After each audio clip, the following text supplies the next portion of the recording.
अभी जो दो लोगों को पुलिस कस्टडी मिली है, उनके नाम एक का नाम है Marhaba kids mall and ladies wear, बच्चों और बच्चियों के लिए कपड़ों का खजाना, इस्लामपुरा गली नंबर 6, फिरदौस टावर, मोहम्मद अली रोड, मालेगांव। मानव समाचार, मानवता के हक में।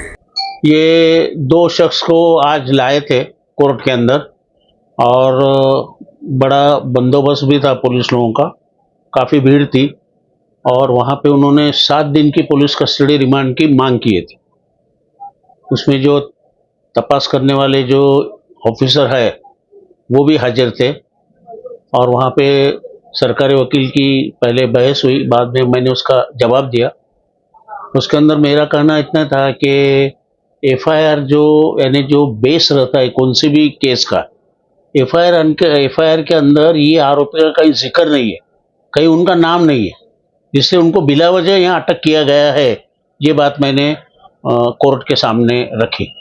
फिर दूसरी बात ऐसी थी कि दीवानी मामला चालू था, उसके अंदर मनाई हुक्म मिला और कोर्ट ने ये जो ज़मीन मालक है तो उनके तरफ से फैसला दिया है। तो अभी ये फैसला उनके तरफ से आया तो भी ये ज़मीन हड़प करने के लिए और ये कहीं ना कहीं प्रेशर लाने के लिए ये जो है ये हादसा हुआ ऐसा बनाया गया है और इसके अंदर ये दोनों आरोपी का कोई भी संबंध न रहते हुए उनको इसके अंदर अटक करने में आए लिए और अटक जो करके जो रिमांड मांगे उसके अंदर जो ग्राउंड्स थे तो ग्राउंड्स उन्होंने बहुत अजीब मांगे थे।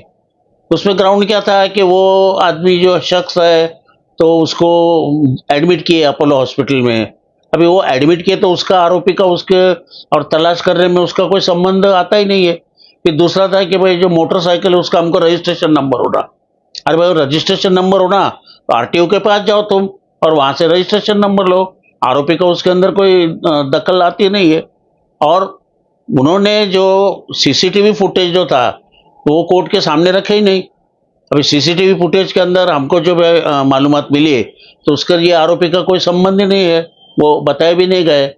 और अगर वो रहते तो फिर उनका नाम क्यों नहीं आया एफआईआर के अंदर, पहली खबर में नाम आने को होना था।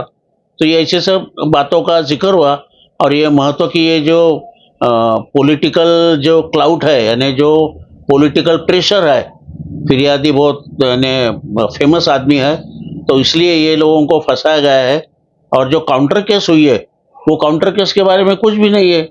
और मैंने बताया कि रात में 2 बजे अगर अटक किए, 2 बजे से लेके तो अभी 13 घंटे हुए, तो 13 घंटे के अंदर वो पुलिस के ताबे में थे तो पुलिस ने क्यों पूछपरछ की नहीं? फिर ऐसा नहीं है कि कोर्ट ने कस्टडी देना और फिर ही पूछपरछ करना, वो कर सकते थे पूछपरछ, तो उन्होंने कोई पूछपरछ की नहीं, इंक्वायरी की नहीं, ये सब ऐसी बातें रखे और कोर्ट ने शनिचर तक यानी 1 तारीख तक उनको पुलिस कस्टडी रिमांड मंजूर की।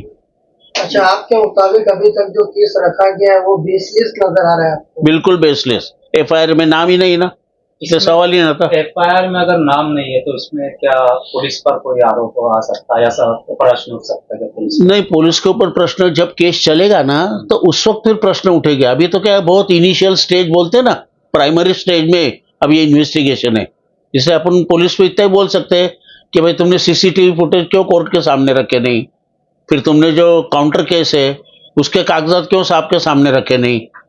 काउंटर केस और ये केस सब साथ में ही सब चलता है ना, तो वो करने को ना था, वो बात लेकर के अपन पुलिस के ऊपर तमाम मैंने ये लिए आक्षेप लिए उनके ऊपर। अभी जो दो लोगों को पुलिस कस्टडी मिली है, उनके नाम एक का नाम है शेख मंसूर शेख बशीर, और जो दूसरा है दूसरे का नाम है खलील अहमद अब्दुल रज़ाक।